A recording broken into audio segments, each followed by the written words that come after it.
within Europe, rather. I mean, I said Germany, but I meant Europe. I don't know why I said Germany, but loads of people did go to Germany, actually. Recently, for the World Cup. A lot of English people went over to make uninformed, prejudicial remarks about German people and Germany. Totally ignorant and bigoted. Know nothing about it, but they feel free to insult it. Because they're English and they're bigoted. And because Germany is a toilet. A truly dreadful place. Nobody ever has any reason to go there. It is a totally dreadful place. And that's just the way it is. Because if you're talking to, a modern... I went there. On the same weekend I went to Australia and California. And it's a...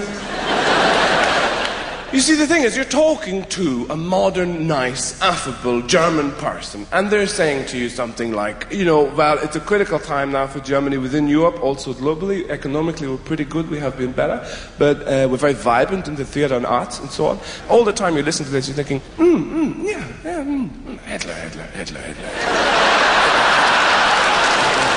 There's a Hitler when you did the Hitler thing with Hitler.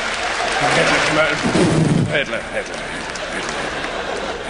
And the people look like pork. You can't get away from that. They do. They look like pork scratchings on a towel. And you can't eat the food because you would have to complain about it, and that would mean speaking German. It's a disgusting language. Nobody should ever speak it. Even Hitler was vegetarian. That's how bad the food is. And you couldn't speak German because it's a horrible sound. It sounds like typewriters eating tinfoil being kicked down the stairs. And somebody is talking to you in German, they're saying, and you think, what is happening to you from behind? How can we make it stop? Please go away. Now that's not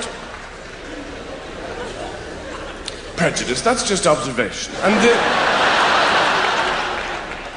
thing is, English people are very bigoted, though, I find. I say that as a neutral Irish person. Ireland wasn't involved in the war at all. Ireland's reaction in the war was to go, what? There's a what on? Sorry, what? I'm not dressed. What is it? What? You want a what? You need to... what? What is it? A war? Oh, it's all over. Is it? Oh, we'll get... Yeah, what do you want? And not very useful.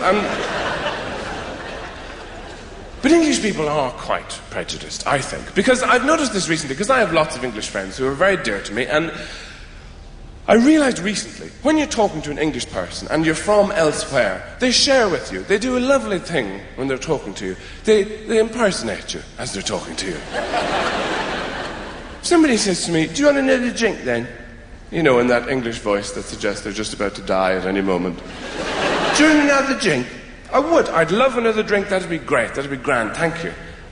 They do you. They go, I would, yeah, that'd be great. That'd be great. That'd be lovely. What the fuck are you doing? Nothing. It's just funny because you're Irish and that, Because that's still how Irish people are seen, as twinkly-eyed fuckers with a pig under their arm, high-stepping it around the world, going, I'll paint your house now, but watch out, I might steal the ladder. Ho, ho, ho, ho. Which is only half true.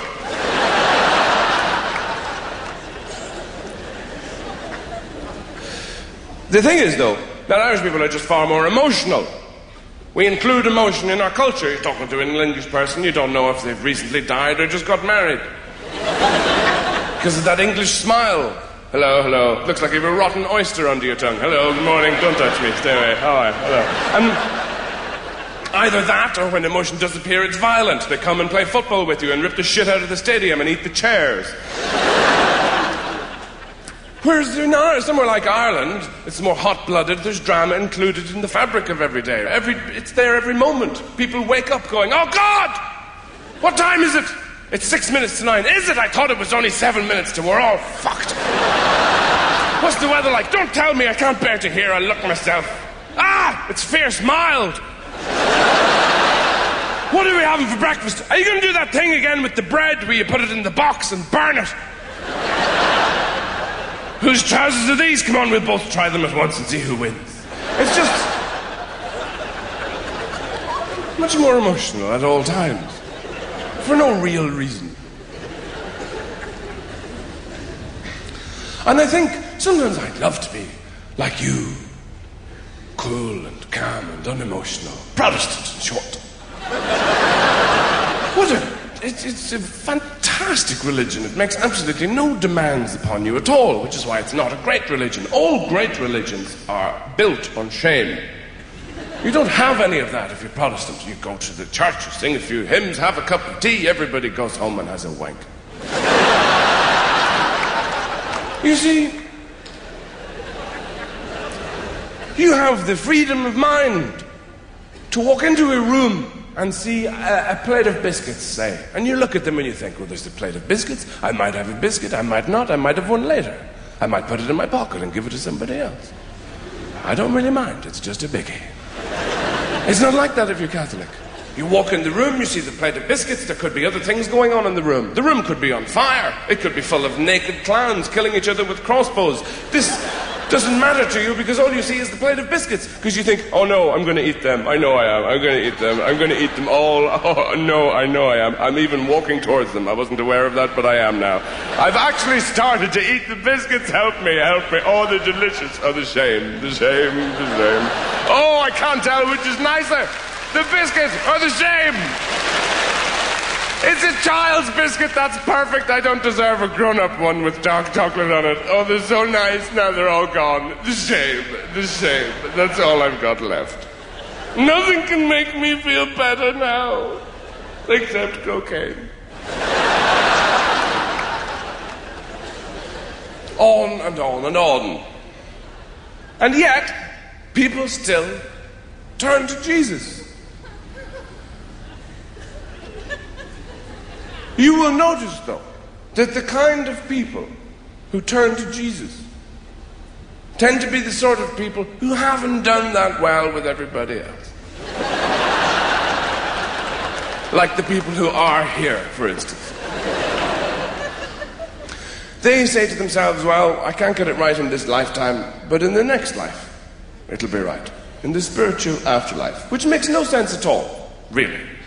It's your choice, of course, if you want to believe all this, but why would you want a spiritual afterlife? Surely you should sort your spirit out now while you're here. The spirit is what is challenged. The spirit is what suffers all the knocks. The spirit is the thing you've got to master. If you are going to have an afterlife, why not just have a physical afterlife? Just come back as a tentacle and a set of lips looking for huge lumps of chocolate to fuck. It'd be much more,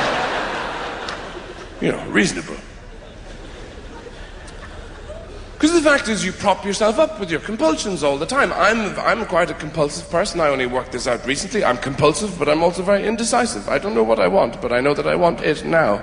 And I thought for ages, everybody was like this. I thought everybody woke up a couple of mornings a week in the shower with Marmite clotted handcuffs, but apparently not. There are sensible choices, obviously. I don't take loads of drugs because this is tedious. Everything becomes too routine. You take the drugs, you stay there for 9 hours going, and you run out of, and you have to go and buy more. It's just this endless cycle of repetition. I don't get it. And, you can get addicted to all sorts of things, except fruit.